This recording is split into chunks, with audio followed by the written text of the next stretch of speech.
parece que hay una tendencia recurrente en el tiempo a creer que la visibilidad de algunos rasgos del ser varones devienen necesariamente en identidades masculinas nuevas. A mi entender, eso es un poco impreciso, porque en líneas generales, para ver unas nuevas masculinidades uno debería tener un punto de referencia claro acerca de qué son nuevas, frente a qué modelos de masculinidades. Y uno lo que ve es una pluralidad de identidades y prácticas que realizamos los varones, que algunas de esas devienen en identidades, y que ha llevado a un estado de reflexión más o menos intenso en los últimos tiempos, en redes sociales, en espacios laborales, en sindicatos, en partidos políticos, en movimientos sociales, alrededor de la pregunta de qué hacemos los varones frente a estos avances del feminismo, en qué lugar quedamos. Sobre todo estoy pensando en varones cis heterosexuales. Con cis me refiero a personas no trans, y heterosexuales, bueno, que definen su deseo sexual y su identidad alrededor de una persona del otro género, y en ese sentido, en este caso, de mujeres. Y en ese caso yo creo que hay una reflexión por hacer y por discutir en estos distintos ámbitos que te menciono sobre, bueno, qué tipo de varones queremos ser y qué tipo de relaciones de género estamos dispuestos a recontractuar.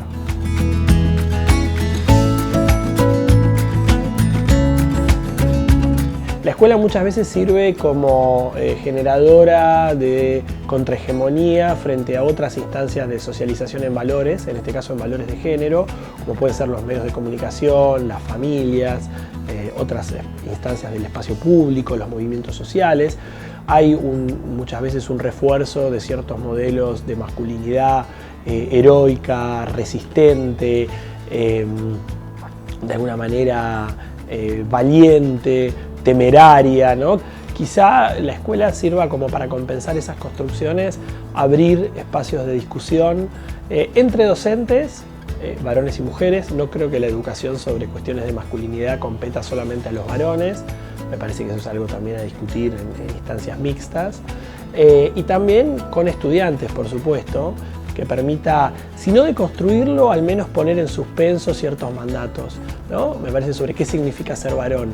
Creo que a veces esperamos de adolescentes o de niñes un cambio en cuanto a sus modelos de género, que pensamos que va a venir más o menos automáticamente porque pertenecen a otra generación. Y la verdad que si uno cree en el poder de la educación y en la persistencia de la escuela como institución formadora, no solo en conocimientos, sino en valores, en creencias, creo que ahí hay una disputa para dar, para que realmente los estudiantes tengan acceso a una educación sexual integral. Una educación sexual integral que claramente no tiene el foco solo en la genitalidad, ni mucho menos, lo sabe el grueso de las y los educadores, pero que creo que también hay una posibilidad de desde una perspectiva de género, ofrecer miradas alternativas para que esos adolescentes, esas niñas puedan vivir vidas más plenas y emancipadas sin esos mandatos que suelen ser sumamente opresivos tanto para mujeres como para varones.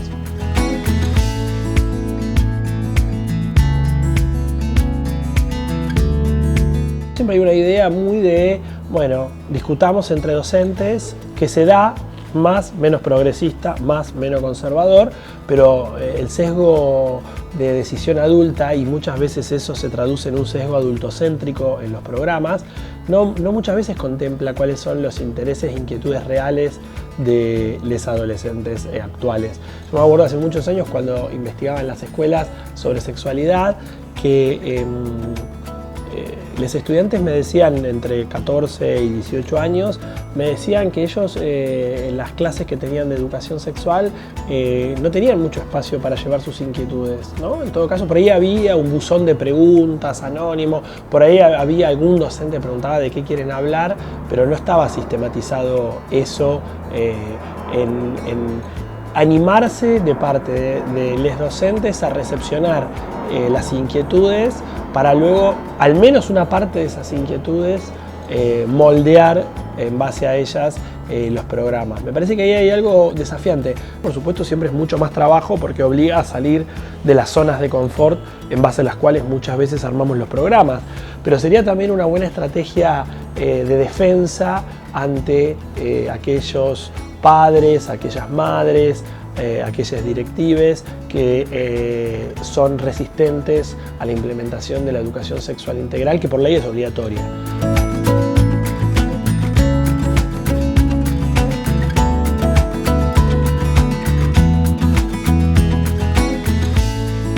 Yo pienso que hay algunas cuestiones sobre masculinidades que están subtematizadas en la escuela, sobre aristas de la masculinidad que, como no son estrictamente sexuales o no son siempre sexuales, no son vistas como objeto de intervención de la ESI, o no necesariamente, digo, por supuesto. En una visión más acotada de la sexualidad, supongamos, la violencia, digamos, bueno, no sé si sería parte, pero bueno, ¿qué formatos de intervención podemos pensar para reflexionar sobre los espacios de sociabilidad de varones y mujeres, sobre el rol de la complicidad machista, sobre la fratria, ¿no? Como estos varones que se defienden entre ellos ante las acusaciones o escraches. Es decir, cómo podemos reconstituir un tejido de confianza, pero que a su vez no signifique volver a una situación de pasividad o complicidad con las violencias machistas, que incluso pueden ejercer adolescentes que están en una instancia, en una edad formativa. Yo estoy en contra de caerle fuertemente a un chico de 14, 15, 16 años, aunque haya hecho algo que concibamos grave.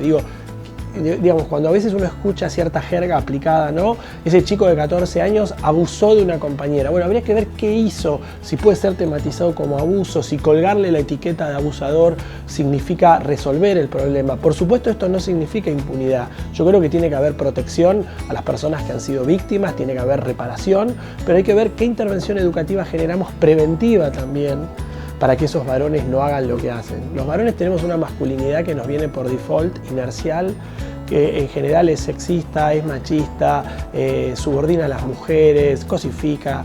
Si la escuela no tiene una voz alternativa para revertir todo eso, digamos, después no pongamos solamente protocolos para punir a los varones que cometen violencia. Y si la solución de las instituciones es resolver el problema mediante medidas aleccionadoras y sanciones, está yendo a favor de una corriente punitivista que en la sociedad no tiene como objeto solo a los victimarios de violencias de género, sino también a otros sujetos sociales. El clima de autoritarismo social, el clima de punitivismo que se vive en nuestra sociedad se traduce muchas veces en la búsqueda de soluciones cortas para problemas complejos como son los de las violencias de género dentro de las escuelas.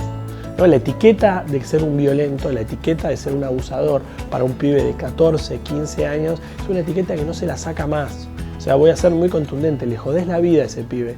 Entonces digo, ¿qué vamos a hacer nosotros sin, por esto, garantizar impunidad y sin por esto dejar de dar respuesta a mujeres y a disidencias sexuales que han sufrido bullying, acoso y otras formas de violencia en las escuelas que muchas veces han sido cómplices al naturalizar estas dinámicas? Digo, acá también hay una responsabilidad adulta por omisión. Bueno, digo, ¿cómo se garantiza ese derecho a la educación?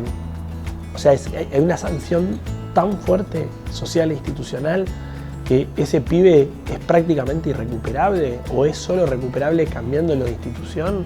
¿Qué tipo de enseñanza estamos dando al resto de los adolescentes y las adolescentes en torno a la posibilidad de reparar y reconstruir redes de confianza?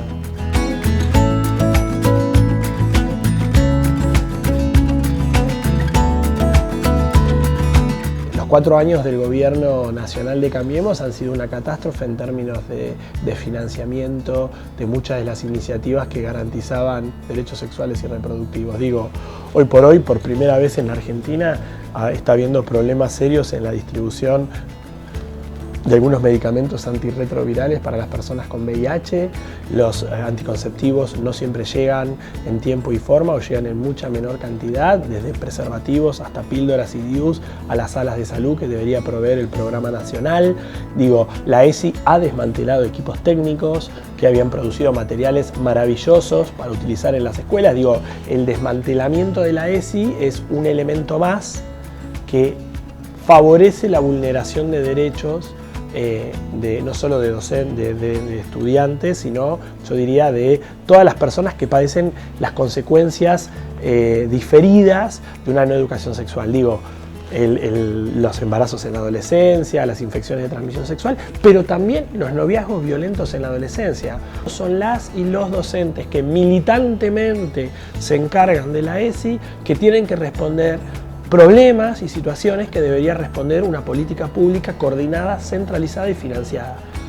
Bastante hacen, digo, las y los docentes capacitándose por su cuenta, pagándose muchas veces sus capacitaciones, comprando los materiales en un momento donde el Estado Nacional, luego de muchos años de apoyo, se replegó. Creo que un desafío del gobierno que venga y un desafío de los gobiernos provinciales y un desafío que los sindicatos tienen que impulsar y acompañar es la plena implementación como un derecho, como parte del derecho a la educación.